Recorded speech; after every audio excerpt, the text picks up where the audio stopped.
सभी दर्शकों को मेरा नमस्कार। जैसा कि हम सब जानते हैं, कालिदास का कुमार संभव महाकाव्य पौराणिक कथानक पर आधारित है। इसमें शिवजी एवं पार्वती के विवाह के उपरांत उनसे उत्पन्न कुमार का जन्म केवल मात्र उसका मुख्य उद्देश्य है कि तारक नामक असुर का वध करना। ये प्रमुख उद्देश्य है।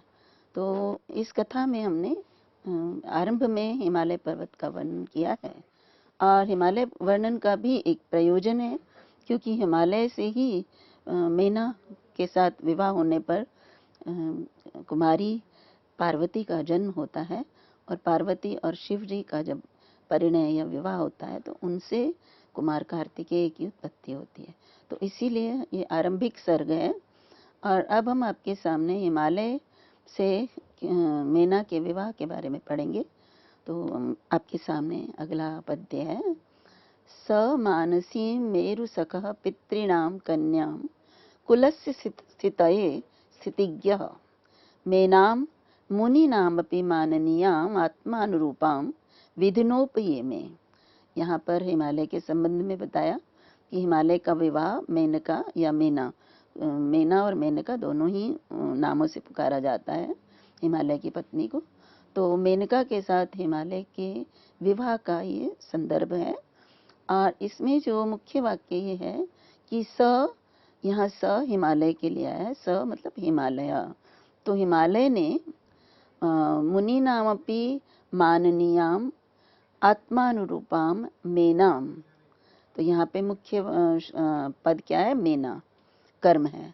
तो स मीन्स उसने अर्थात हिमालय ने मेना के साथ विधि पूर्वक उपयम मीन्स विवाह कर लिया।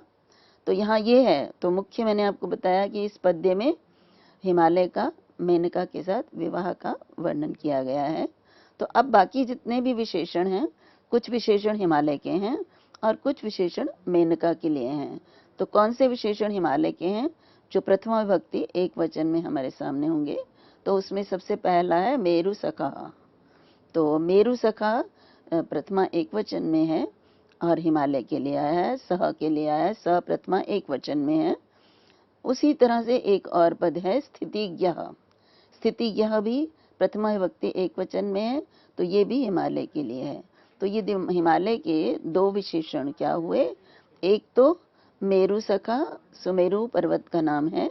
सुमेरु पर्वत जिसका मित्र है या सुमेरु पर्वत का मित्र हिमालय। और स्थितिज्ञ मीन्स परिस्थितियों को, ज्ञ मीन्स जानने वाला। इसको स्थिति मर्यादा भी कह सकते हैं, परिस्थिति भी कह सकते हैं। तो स्थितिज्ञ स्थिति को जानने वाले। स मीन्स उस हिमालय पर्वत ने। मेरु सखा भी उसके लिए आएगा। तो मेरु पर्वत के मित्र, स्थिति के जानकार। स मीन्स उसने अर्थात हिमालय पर्वत ने। अब मैंने कहा मुख्य क्रिया क्या है? उपयेमे। उपयेमे मीन्स विवाह किया। अब किससे विवाह किया? तो मेनाम है, मेनका से विवाह किया। तो मेनका के लिए जो जो भी विशेषण है उनको पहले लगाएंगे। तो मानसीम, पितृणाम मानसीम कन्याम, ये एक विशेषण है मेनका के लिए।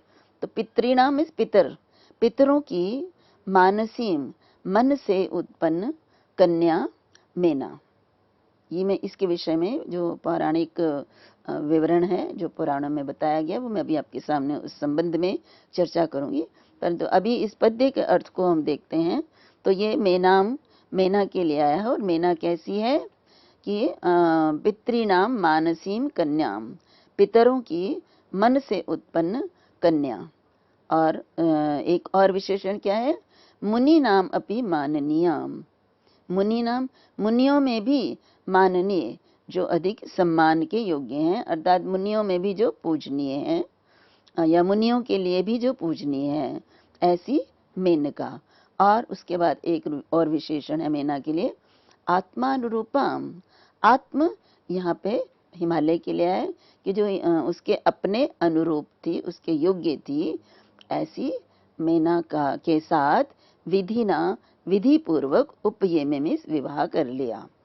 तो यहाँ पर इस पद्य का अर्थ ये हुआ कि हिमालय ने, जो कि सुमेरु पर्वत के मित्र थे, तो सुमेरु पर्वत के मित्र, हिमालय जो कि स्थिति को भी जानते थे, परिस्थिति को भी जानते थे, उन्होंने स्थितये एक और शब्द है इसमें, वो अलग से उसका अर्थ होगा।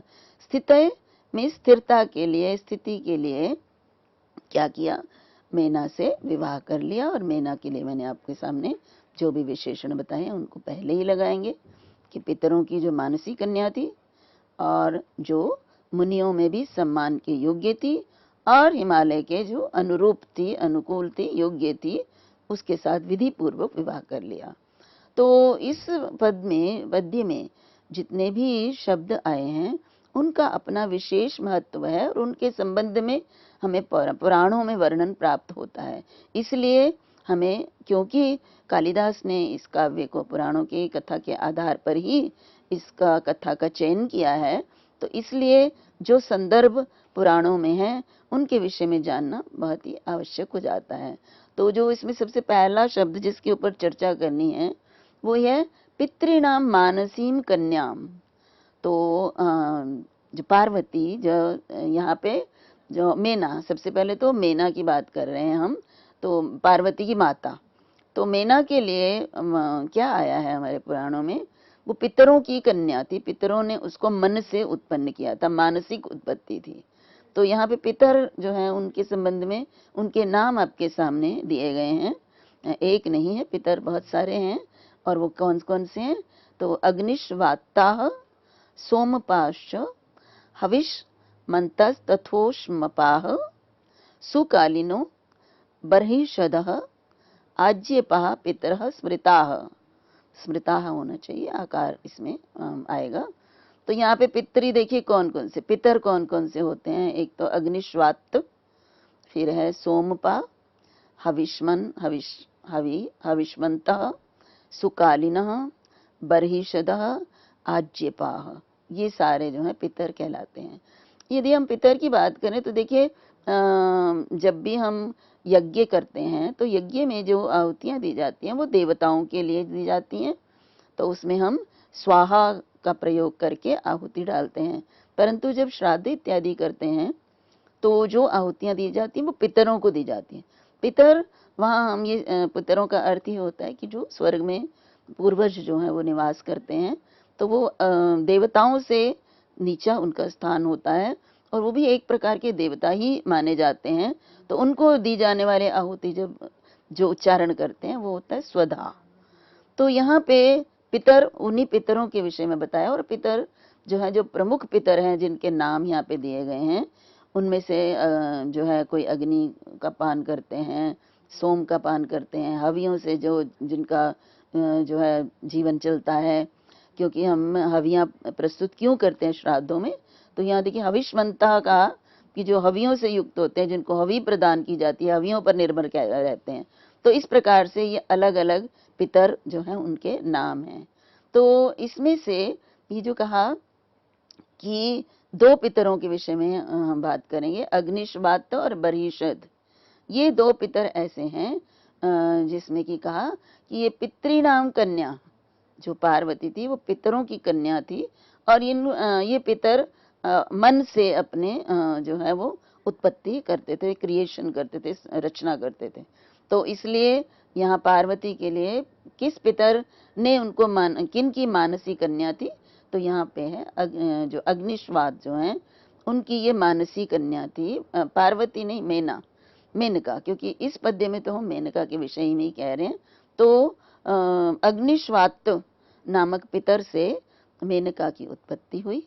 तो इस प्रकार से विष्णु पुराण में भी यही बात आई है, तेभ्यः शुभास्पदम यज्ञे मेनका धारणी तथा ते उभे ब्रह्मवादिन्यौ योगिन्यौ च प्युभे द्विज। तो यहाँ भी देखिए ये बताया गया है कि जो पितर हैं, मैंने दो प्रकार के पितर जो बताए आपको, बर्हिषद और अग्निश्वात, इन दोनों पितरों से जो है किसका, स्वधा के से, ये पितर तो पुरुष, और स्वधा से जो है एक जो है जन्म हुआ मेनका का और दूसरा जन्म हुआ धारिणी का। तो मेनका और धारिणी दो का जन्म हुआ। तो ये कहा तेभ्यः शुभास्पदम यज्ञे मेनका धारिणी तथा, और ते उभे ब्रह्मवादिन्यो, और वो दोनों ब्रह्मवादिनियां योगिनियों और योगिनियां थी। कौन? मेनका और धारणी। तो एक जो है मेनका, उसका विवाह हिमालय से हुआ और धारणी का विवाह सुमेरु पर्वत के साथ हुआ। तो ये जो है वृत्तांत हमें हमारे पुराणों में प्राप्त होता है। और उसके बाद जब उन्होंने ये कहा कि इसमें पूज्य बोला, माननीय बोला, तो किस प्रकार से माननीय? देखिए, योगियों में भी जो माननीय थी मेनका, तो उसके लिए देखिए कहा योग ब्रह्मवादाभ्याम पूज्याम इत्यर्था। तो इसका अर्थ कि मुनि नाम अपनी माननीयाम, इसका अर्थ ही है कि योग और अपने ब्रह्मवाद से, ब्रह्मवाद मीन्स ब्रह्म ज्ञान पर बोले जाने वाले वचन, तो योग और ब्रह्मवाद के द्वारा जो कि पूजनीय थी, अर्थात जो अपने जिनको अपने ऊपर नियंत्रण था, योग साधना में लीन थी, ध्यान में रहती थी और ब्रह्मवादी थी, अर्थात ब्रह्म पर ही वो जो है उनका हमेशा ध्यान केंद्रित रहता था, ब्रह्म ज्ञानी थी। तो ऐसी मेनका से हिमालय पर्वत ने विधि पूर्वक विवाह कर लिया। अब यहाँ पे देखिए, अब कुछ पद ऐसे होते हैं जो साभिप्राय दिए होते हैं। तो साभिप्राय देने का तात्पर्य है कि पहले तो ये मेरु सखा कहा हिमालय को, इसलिए कहा क्योंकि मेरु के मित्र थे, इसीलिए उनका एक का विवाह, मेनका का विवाह तो फिर हिमालय से हुआ और उनकी दूसरी बहन धारिणी का विवाह सुमेरु पर्वत से हुआ। तो ये ही बताने के लिए मेरु सखा का प्रयोग किया है। और एक जो बहुत महत्वपूर्ण पद इसमें प्रयुक्त किया, कुलस्य स्थितये। अब देखिए, जब भी विवाह का प्रसंग आता है तो विवाह में एक प्रकार से श्रृंगार जो है वो संभोग श्रृंगार की बात जो है सबसे पहले सामने आती है कि विवाह, बहुत से लोग विवाह करते हैं, विवाह का प्रयोजन केवल मात्र अपने जो है पिपासा को शांत करना होता है, परंतु वास्तव में विवाह का जो सही अर्थ है वो है कुलस्य स्थितये। कुल की स्थिति के लिए जो है विवाह संस्कार का अत्यंत महत्व होता है। तो इसका क्या तात्पर्य है कि कुल की स्थिति के लिए? तो देखिए, विशेष रूप से जब हम राज परिवार में करें या बड़े परिवारों में करें या महापुरुषों के या जो है संसार में जो अच्छे पुरुष हैं उनकी बात करें, अच्छे कुल की बात करें, हम उसकी बात नहीं कर रहे हैं कि जो चोरी इत्यादि करके और उनकी जो संतानें होंगी वो तो कुल की स्थिति जो है कुल के लिए कलंक ही होंगी।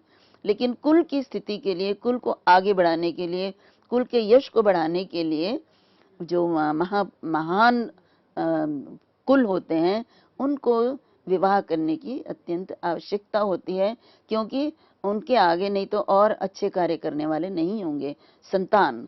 तो कुल की स्थिति के लिए विवाह, और विवाह के द्वारा जो संतान उत्पन्न होगी वो उनके उच्च कुल को आगे बढ़ाएगी, और जो जन कल्याण के लिए वो कार्य कर रहे हैं वो संतति भी उस कार्य को आगे बढ़ाएगी।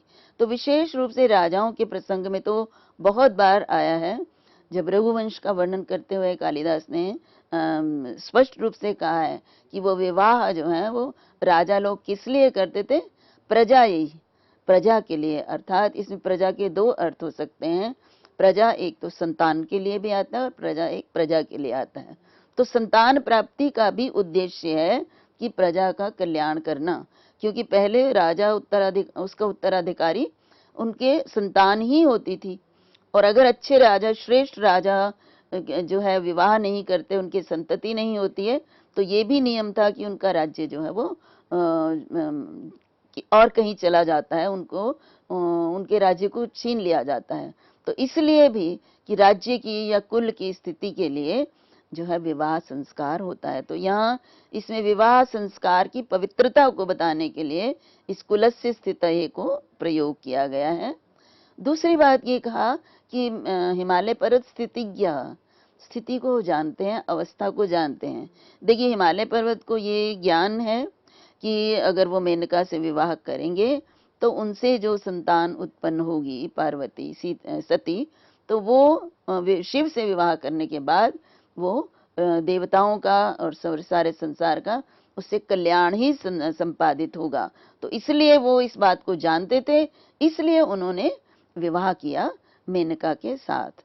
तो विवाह के यहाँ 2 प्रयोजन बताए गए हैं और दोनों प्रयोजन जो है उस विवाह के बंधन को एक पवित्र बंधन के रूप में यहाँ स्थापित करते हैं हमारे सामने। तो और एक और विशेषण कहा कि आत्मानुरूपम, ये विवाह संस्कार के लिए बहुत ही अनिवार्य गुण होता है कि जिसके साथ विवाह किया जाता है वो उसके अनुरूप हो।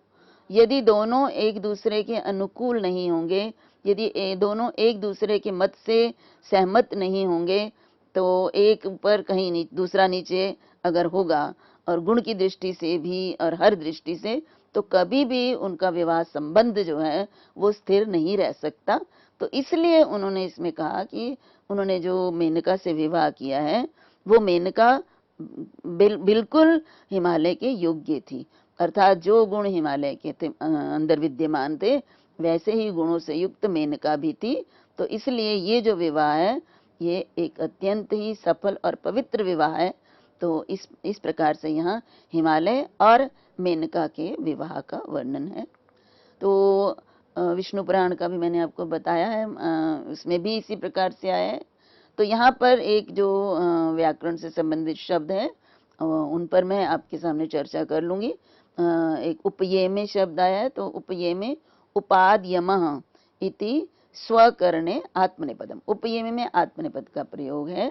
तो स्वकरणे आत्मनेपद, देखिए हमने आत्मनेपद के विषय में यदि पढ़ा हो तो कर्तृभिप्राय क्रियाफल है, अर्थात क्रिया जो फल है जो कर्ता को प्राप्त होता है स्वयं, तो वो आत्मनेपद का प्रयोग किया जाता है। तो यहाँ पर भी मेनका के साथ हिमालय पर्वत का विवाह करना ये स्वकरण है, इसलिए आत्मनेपद का प्रयोग यहाँ पे किया गया है।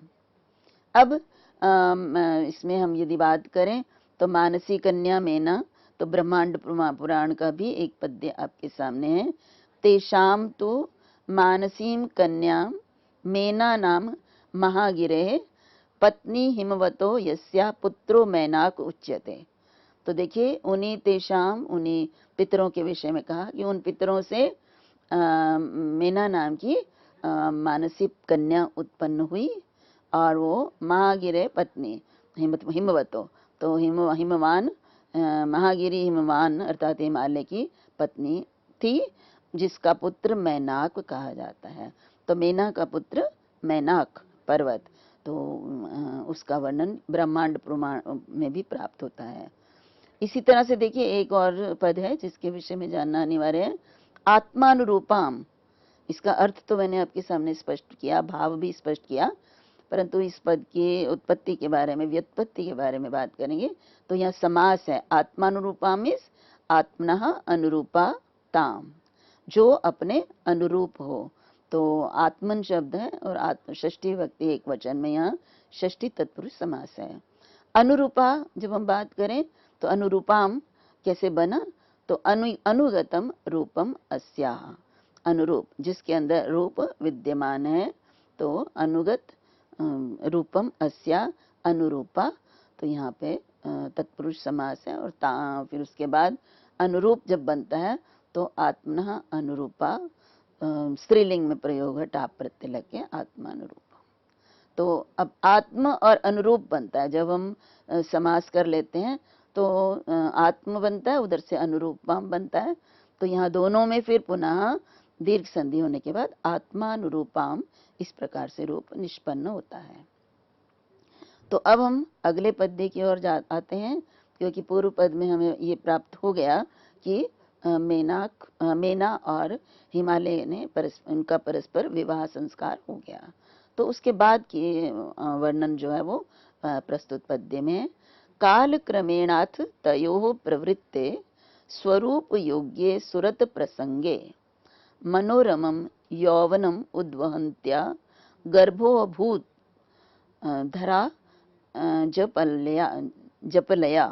तो यहाँ पे क्या है, इसमें अब हमने ये जो हमारा मुख्य इस कहानी का उद्देश्य है कि यहाँ पे उन दोनों से जो संतान की प्राप्ति होगी उसके विषय में अब हम आगे पढ़ने जा रहे हैं। ये जो पद्य है इसकी जो अंतिम पंक्ति है उसमें मनोरमं यौवनम उद्भवन्त्या, उसके बाद है गर्भो अभूत भूधर राज पत्न्या। तो ये अब हम इसमें प्रयुक्त पदों के आधार पर हम इसमें प्रमुख जो वाक्य है उसको लेंगे। तो इसमें है, पहली पंक्ति को पहले हम अलग से ले लेते हैं कि अथ कालक्रमेण को वास्तव में कालिदास ने तो कालक्रमेण यही लिया है कि समय के क्रम में, अर्थात समय बीतने पर। तो तयो प्रवृत्ते स्वरूप योग्य सुरत प्रसंगे, तो ये इसके साथ लिया है कालिदास ने। तो कालिदास के अनुसार इसका अर्थ होगा कि कालक्रमेण, अर्थात जैसे जैसे समय जो है बीतता गया, तो समय के क्रम से धीरे धीरे क्या हुआ, तयो मीन्स उन दोनों के, और उन दोनों के लिए, किन दोनों के लिए, तो हिमालय और मेनका, इनका जिनका विवाह हो चुका है, उन दोनों के स्वरूप योग्य, अपने स्वरूप के योग्य सुरत प्रसंग के प्रवृत्त होने पर, संतानोत्पत्ति के लिए जो आवश्यक है सुरत कार्य, तो उसमें प्रवृत्त होने पर, किनके, उन दोनों के प्रेम संबंध हो जाने पर, कालक्रमेण धीरे धीरे समय के अनुसार। तो उसके बाद क्या हुआ फिर, मनोरमम यौवनम उद्वहन्त्या गर्भो अभूत, गर्भो अभवत। तो मनोरमम यौवनम उद्वहन्त्या, मनोरम सुंदर यौवन को, उद्वहन्त्या में धारण करने वाली, कौन, भूधर राजपत्नियां, भूधर हिमालय, भू को जो धारण करता है, पृथ्वी को जो रक्षा करता है हिमालय, तो हिमालय राजा, पर्वतराज हिमालय की पत्नी का क्या हुआ, कालक्रमेण, कालक्रमेण धीरे धीरे समय के साथ गर्भो अभूत, उसको गर्भ प्राप्त हो गया, अर्थात उसने गर्भ धारण कर लिया। मनोरमम गर्भ यौवनम, मनोरम यौवन को धारण करने वाली उस भूधर राजपत्नियां, पर्वतराज हिमालय की पत्नी को गर्भो अभवत, गर्भ प्राप्त हो गया, अर्थात वो गर्भवती हो गई। तो यहाँ पे देखिए, कालक्रमेण को यदि हम पहले लेंगे तो कालक्रमेण आएगा सुरत प्रसंगे, अर्थात उनके जो है रति क्रीड़ा में जो है धीरे धीरे समय के अनुसार, जो धीरे धीरे समय बीतता गया, उनके रति क्रीड़ा में जब वो संलग्न हुए, तो उसके बाद उनको गर्भ प्राप्त हुआ। लेकिन यहाँ पर कालक्रमेण को यदि हम नीचे लेते हैं, तो इसको हम यहाँ नीचे लेने पर कहेंगे कि गर्भ समय के, मतलब कालक्रमेण, अर्थात समय के अनुसार धीरे धीरे एक समय ऐसा आया कि वो गर्भवती हो गई। तो दोनों ही प्रकार से अर्थ को लिया जा सकता है। तो अब हम इसमें जो प्रयुक्त हैं शब्द, उनके विषय में बात करेंगे। तो कालक्रमेण है, तो कालक्रम, कालस्य क्रमः, कालक्रमः, और तेन कालक्रमेण। तो उसके बाद है अथ, तो यहाँ पे देखिए कालक्रमेणाथ है, तो इसमें कालक्रमेण और अथ दोनों को हम संधि विच्छेद करके पृथक करते हैं। संधि करने पर यहाँ दीर्घ होकर कालक्रमेणाथ बन जाता है। और स्वरूपस्य योग्य, तो स्वरूप योग्यम है यहाँ पे, तो स्वरूपस्य योग्य, स्वरूप योग्य, और सुरत प्रसंग, क्योंकि ये ना जो पूरा शब्द है इसको हम देखेंगे, स्वरूप योग्य सुरत प्रसंगे। तो एक तो स्वरूप योग्य, स्वरूपस्य योग्य, और सप्तमी एक वचन में स्वरूप योग्य, और उसके बाद ये विशेषण है किसका, सुरत प्रसंगे। तो सुरतस्य प्रसंग, सुरत प्रसंगा, और ये भी सप्तमी भक्ति में प्रयुक्त हुआ है।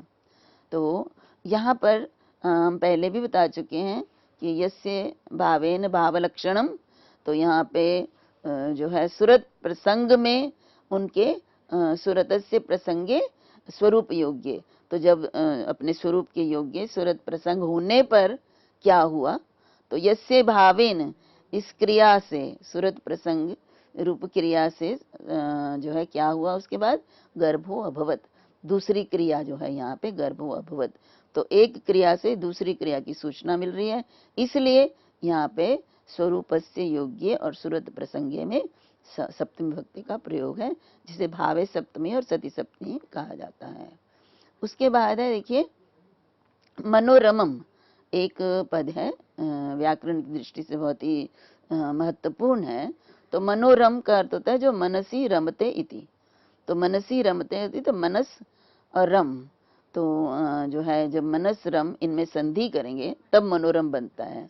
मनसी का मनस और रम, मनसी रमते इति, ये उपपद समास है, तत्पुरुष समास है। तो यहाँ पे जब हम संधि करेंगे तो मन मनस के स को रू हो जाएगा, तो मनस और रम ये स्थिति होगी। तब र और र दोनों है ना, र ही विशेष रहता है, तो रो री से एक र का तो लोप हो जाएगा। और फिर जब र का लोप होगा तो हशी च सूत्र से यहाँ पे दूसरा भी कार्य प्राप्त हो रहा है। देखिए 2 कार्य प्राप्त हो रहे हैं, एक रेफ का लोप और दूसरा जो है वो र को ओ भी हो रहा है। तो यहाँ प्रश्न उठता है कि दोनों में से कौन सा कार्य होगा, तो पाणिनि का सूत्र है विप्रतिषेधे परम कार्यम, तो पर कार्य पहले होना चाहिए, अर्थात र का लोप पहले होना चाहिए। 8वें अध्याय के 3रे पाद का चौथा है। परंतु ये अभीष्ट रूप की सिद्धि नहीं हो सकती है, इसलिए पूर्वत्रा सिद्धम सूत्र के द्वारा यहाँ पे जो पूर्व के प्रति पर कार्य असिद्ध होता है, इसलिए यहाँ पर पहले हशी च से जो प्राप्त हो रहा है उसको ही करेंगे। तो ऊ होकर मन ओ रम और ऊ को ओ होकर मनोरम रूप हमारे सामने प्राप्त होता है। तो अभी के लिए इतना ही। इसी पद्य के संबंध में कुछ और जानकारी और अगले पद्यों पर मैं अगले व्याख्यान में आपके साथ चर्चा करूंगी। तब तक के लिए आप सभी को मेरा नमस्कार। सभी का बहुत बहुत धन्यवाद।